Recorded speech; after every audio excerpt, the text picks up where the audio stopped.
আজকে আমি চলে আসলাম আমাদের বাটু কেভের ব্লগ নিয়ে। ঘুম থেকে উঠে আমরা চলে গেলাম সুইমিং পুলে। আমরা দুজন সুইমিং করতে অনেক পছন্দ করি, এর থেকে বেশি ছবি তুলতে পছন্দ করি। এই যে আমার সুইমিং পুলটা, যেটা একদম টুইন টাওয়ারের পাশেই আছে। এরপর আমার হাজব্যান্ড একটু বললো আমাকে একটু ভিডিও করে দাও, আমি একটু সাঁতার কেটে কেটে তোমার কাছে আসি। আমিও ভিডিও করে দিলাম, কিউট তাই না? এরপর আমরা রেডি হয়ে চলে গেলাম মেট্রো স্টেশনে। মেট্রো রেল আসার পর উঠে গেলাম। আমরা কোথায় যাচ্ছি তোমরা তো সবাই জানো, বাটু কেভে যাচ্ছি। কি সুন্দর চারপাশটা, ভিডিও না করে থাকতেই পারলাম না।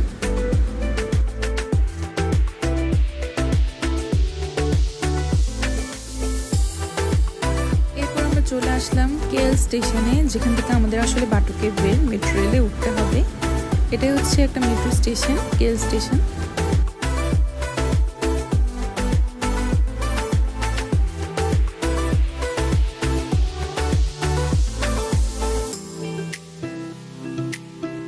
আমরা এখন টিকিট করে নিলাম, এই যে বের হয়ে গেলাম বাটু কেভের উদ্দেশ্যে। বাট আমরা ভুল স্টেশনে নেমে গিয়েছিলাম, কারণ আমরা চিনি না আর ওখানে কোনো কিছুই মার্ক করা নেই যে এই স্টেশনের পর আরেকটা স্টেশন আসে। তো না বুঝে আমরা দুজন নেমে গেছিলাম। তো কী করবো, ওই স্টেশনে কেউই ছিল না, জন্য আমরা দুজন বসে বসে টিকটক করছিলাম, কারণ আর 1 ঘন্টা পর আসবে।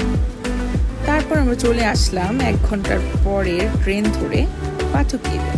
ভিতরটা এত সুন্দর, বাট দেখার আগেই মনে হলো খিদে লেগে গেছে। সকাল থেকে কিচ্ছু খাইনি, কারণ রেস্টুরেন্ট অনেক দূরে ছিল।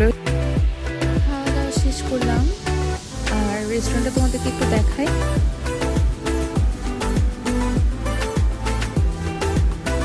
তারপর আমার সবচেয়ে প্রিয় যেটা দুধ চা, সেটা খেলাম।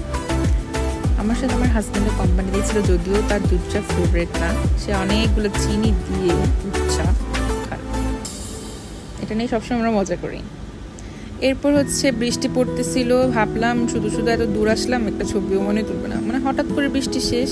এরপর আমরা ইচ্ছা মতো ছবি তুললাম, অনেকগুলো ভিডিও করলাম, আর পুরোটা ঘুরে দেখলাম। যদিও অনেক হাঁটতে হয় ভেতরে, আমি উপরে ওঠারও সাহস করিনি, কারণ উপরে উঠলে বাকি 7 দিন যে আমি ঘুরতাম ওই ট্যুরটাই আমার ক্যান্সেল হয়ে যেত, কারণ আমি একদমই হাঁটতে পারি না। আমার হাজব্যান্ডও জোর করেনি, কারণ শেষ পর্যন্ত ওকেই তো আমার সেবাগুলো করতে হবে বলো। সিঁড়িগুলো দেখেই ভয় লাগছিল, তাই বললাম চলো চলো বাসায় চলে যাই। এরপর একটু মার্কেটগুলো দেখলাম হাঁটতে হাঁটতে, খুব সুন্দর, একদম ইন্ডিয়ান স্টাইলে ফুলের মালাগুলো রেডি করে রেখেছে। এখানে কিন্তু অনেকগুলো বানর ছিল, যেগুলোর ভয়ে ভয়ে আমি একটু পর পর ভিডিও অফ করে দিচ্ছিলাম। এরপর আমরা চায়না টাউন যাওয়ার জন্য কেএল স্টেশনে আসি। ওখান থেকে আমরা চায়না টাউন যাওয়ার জন্য মেট্রো রেলে উঠি, আর আমরা কিউট কিউট ভিডিও করছিলাম। এরপর আমরা চলে আসি চায়না টাউনে। এটা দেখেই তো বুঝতে পারছি এটা চায়নার মতো একদম, তাই না? কিন্তু আমরা চায়না যাইনি। তারপর আমরা একটু শপিং করছিলাম, এক্সপ্লোর করছিলাম শপিং মলগুলো, খুব ভালো লাগছিল। আর এই ফুলগুলো দেখে তো ভিডিও না করে থাকতেই পারলাম না, এত কিউট কিউট ফুল, ওয়াও! ফুল তো সব মেয়েরাই অনেক পছন্দ করে, ফুলেই তো মেয়েরা আটকে যায় বলেন। এরপর আমরা আরেকটু এক্সপ্লোর করলাম কি কি পাওয়া যায় এখানে, কয়েকটা কিছু কিনেও নিলাম। এরপর আমরা ভাবলাম এবার বাসায় যাওয়া যায়। এই যে সোনু এখন টিকিট কাটছে, আমি একটা ভিডিও করে নিলাম ওর স্মৃতি রাখার জন্য। আমাদের স্টেশনে চলে আসলো আমাদের ট্রেন, আমরা এখন বাসায় যাব। কিন্তু ট্রেন থেকে নেমে আমরা দেখলাম রোড সাইডে কি সুন্দর গান বাজনা হচ্ছে, আর সবাই কি সুন্দর এনজয় করছে। আমরা একটা ভিডিও ক্লিপস নিয়ে নিলাম। এরপর আমরা দেখলাম এখানে খুব সুন্দর পুতুলটা ডান্স করছে। এটা অনেক ফেমাস একটা স্ট্রিট মালয়েশিয়াতে, যদিও আমার সেটার নাম মনে নেই।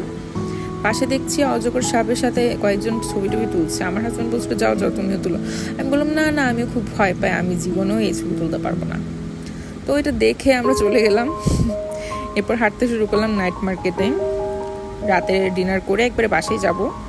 কিন্তু এখানে সব মালয়েশিয়ান ফুড, চাইনিজ ফুড, যেগুলো আমরা একদমই খেতে ভালো লাগছিল না, ইচ্ছা করছিল বাংলা কোনো খাবার খেতে খুব ইচ্ছা করছিল। এরপর আমরা খুঁজে খুঁজে পেয়েও যাই বাঙালি হোটেল, ওখানে আমরা খুব তৃপ্তি সহকারে খাই। এরপর আমি বলছিলাম আমি আর হাঁটতে পারছি না, এবার একটা উবার ঠিক করলাম, আর আমরা উবারে করে বাসায় চলে যাচ্ছি। সো কেমন লাগলো আজকে আমাদের ভিডিওটা? দেখা হবে পরের কোনো ভ্লগে নতুন কোনো ভিডিও নিয়ে। Till then